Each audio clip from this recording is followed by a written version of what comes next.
고린도전서 14장 13절부터 25절의 말씀입니다.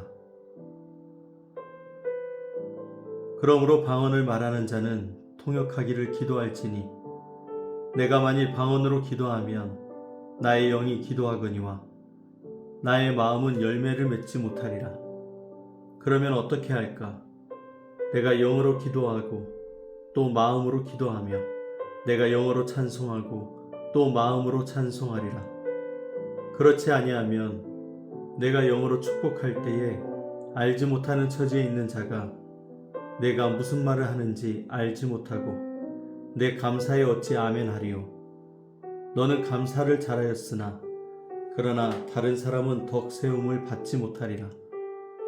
내가 너희 모든 사람보다 방언을 더 말함으로 하나님께 감사하노라. 그러나 교회에서 내가 남을 가르치기 위하여 깨달은 마음으로 5마디 말을 하는 것이 1만마디 방언으로 말하는 것보다 나으니라. 형제들아, 지혜에는 아이가 되지 말고 악에는 어린아이가 되라. 지혜에는 장성한 사람이 되라. 율법에 기록된 바 주께서 이르시되 내가 다른 방언을 말하는 자와 다른 입술로 이 백성에게 말할지라도 그들이 여전히 듣지 아니하리라 하였으니, 그러므로 방언은 믿는 자들을 위하지 아니하고 믿지 아니하는 자들을 위하는 표적이나 예언은 믿지 아니하는 자들을 위하지 않고 믿는 자들을 위함이니라. 그러므로 온 교회가 함께 모여 다 방언으로 말하면 알지 못하는 자들이나 믿지 않은 자들이 들어와서 너희를 미쳤다 하지 아니하겠느냐. 그러나 다 예언을 하면 믿지 아니하는 자들이나 알지 못하는 자들이 들어와서 모든 사람에게 책망을 들으며 모든 사람에게 판단을 받고 그 마음의 숨은 일들이 드러나게 되므로 엎드려 하나님께 경배하며 하나님이 참으로 너희 가운데 계신다 전파하리라. 아멘.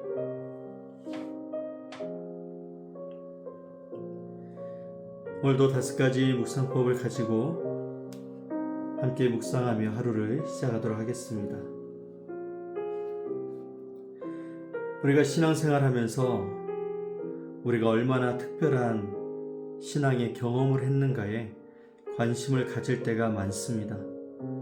기도할 때에는 어떤 체험을 했고 또 어떤 은사를 받았는지, 그리고 얼마나 감동적인 시간을 보내고 있는지 오늘 그 부분에 마음이 쏠릴 때가 참 많습니다. 하지만 오늘 본문에서 바울은 그 경험이 정말로 모든 교회 성도들을 살리고 있는지, 오늘 우리의 그 경험과 특별한 신앙이 정말로 예수님을 드러내고 있는지를 오늘 말씀 우리에게 질문하고 있습니다. 고린도 교회는 은사가 풍성했습니다. 그러나 그 은사가 공동체를 세우기보다는 자신을 드러내는 방향으로 사용되면서 문제가 시작되었습니다.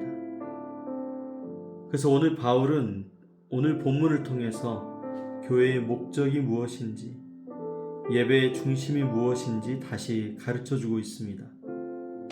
하나님께서 원하시는 것은 신비한 체험이 아니라 사람들이 하나님을 알고 복음을 듣고 예수 그리스도를 만나게 되는 것에 있습니다.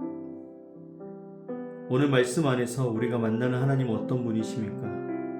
하나님은 자신을 숨기지 않고 드러내시는 분이십니다. 또한 하나님은 인간이 알아들을 수 없는 언어로만 말씀하시는 분이 아닙니다. 오히려 인간이 이해할 수 있도록 자신을 나타내 주신 분이십니다. 본문에서 바울이 이해되지 않는 방언보다 깨달을 수 있는 말씀이 중요하다고 이야기합니다. 이것은 하나님께서 사람들과 소통하기를 원하신다라는 사실을 보여주는 것입니다.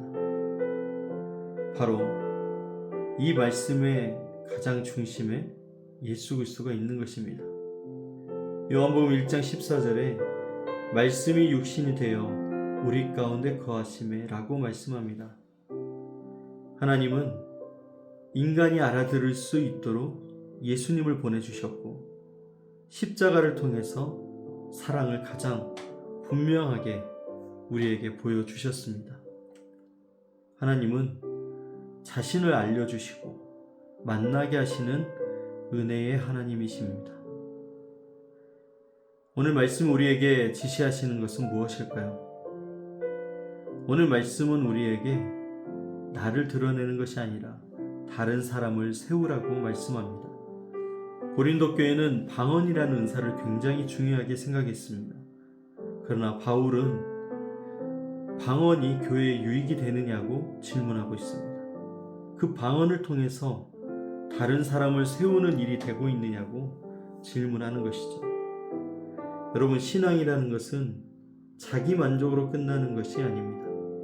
하나님께서 주신 모든 은사와 재능과 경험은 교회를 세우라고, 공동체를 세우라고 주신 것입니다. 그래서 오늘 하나님께서 우리에게 말씀하십니다. 다른 사람을 세우는 사람이 되어라. 교회를 세우는 사람이 되어라. 오늘 이 말씀에 따라 오늘 우리의 삶의 방향을 세워가는 우리가 되길 원합니다. 오늘 말씀을 통해 우리가 회개해야 될 부분은 무엇일까요? 여러분, 우리는 자신도 모르게 우리의 신앙을 가지고 내가 누구인지를 드러내려고 합니다. 어떤 때는 인정받고 싶은 마음이 오늘 하나님의 역사보다 오늘 나의 말이, 나의 행동이, 나의 신앙이 인정받기를 원하는 교만이 찾아올 때가 있습니다. 교회에서 봉사하며 헌신할 때에도 사람들의 칭찬을 기대하지 않는 경우가 얼마나 있을까요? 말씀보다도 체험을 원하고 십자가보다 나의 영적인 만족을 더 중요하게 여기지 않았는지 오늘 우리를 돌아보게 됩니다. 고린도 교회의 문제는 은사가 아니라 자기 중심이었습니다. 오늘 우리도 같은 유혹이 있습니다. 예수님보다 내가 더 드러나기를 원했던 마음이 있다면 오늘 우리는 빨리 회개해야 됩니다. 오늘 우리가 붙들어야 될 약속, 하나님의 약속은 무엇일까요?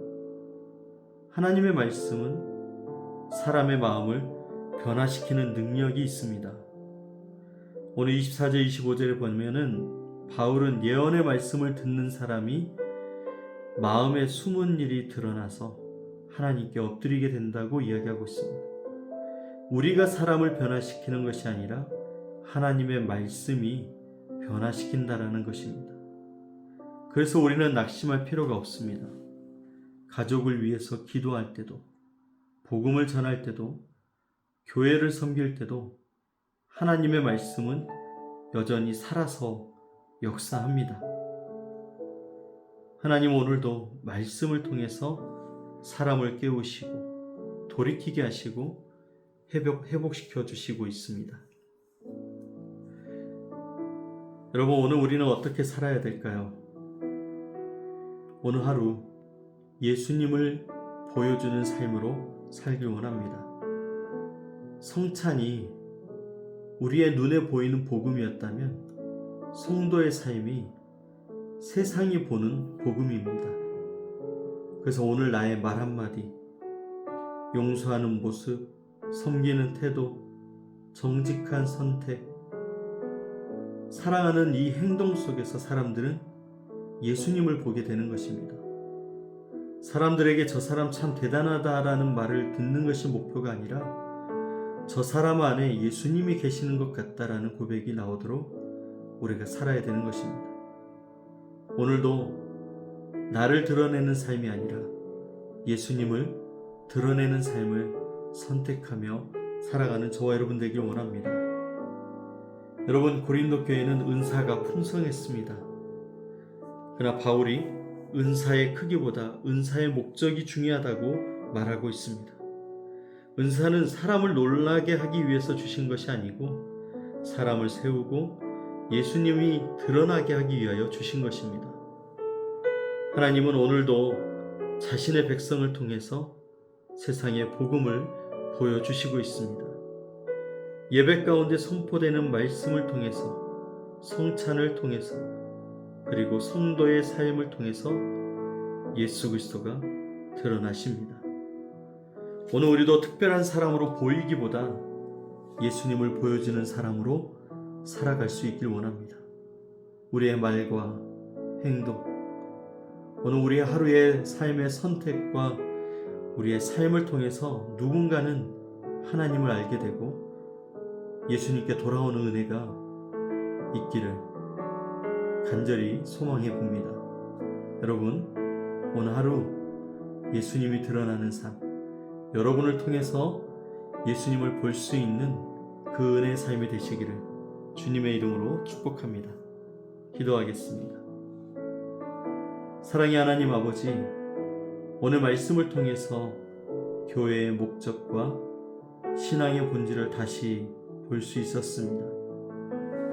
우리가 나 자신을 드러내는 삶이 아니라 예수 그리스도를 드러내는 삶을 살길 원하며 은사와 경험과 지식을 자랑하기보다 십자가를 자랑하게 하시고 사람들의 인정과 칭찬보다 하나님을 기쁘시게 하는 삶을 선택하게 하여 주옵소서.